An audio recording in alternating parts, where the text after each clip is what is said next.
మంగళగిరి శ్రీ లక్ష్మీ నరసింహస్వామి టెంపుల్కి అయితే వెళ్ళాను. ఫస్ట్ అయితే మన ఛానల్ చూస్తుంటే లైక్ చేసి సబ్స్క్రైబ్ అయితే చేయండి.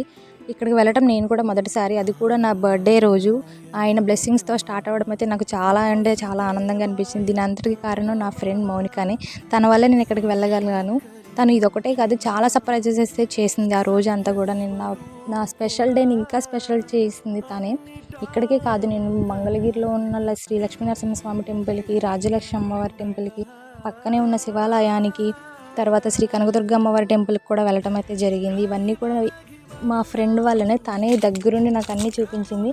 ఇంగిట్లా విశేషం ఏంటి అని అనుకోవచ్చు, తను ఒక క్రిస్టియన్ అయ్యి ఉండి కూడా నాకు ఇవన్నీ నా కోసం తను వచ్చి దగ్గరుండి చూపించడం అయితే నాకు చాలా అంటే చాలా స్పెషల్. అందులో నా బర్త్డేని ఇంకా స్పెషల్గా చేసింది తాను. నా పేరెంట్స్ని కానీ ఎవరిని కానీ గుర్తు లేకుండా చేసింది. అసలు ఎంత స్పెషల్ అంటే ఇంకా మీకు మాటల్లో చెప్పలేను.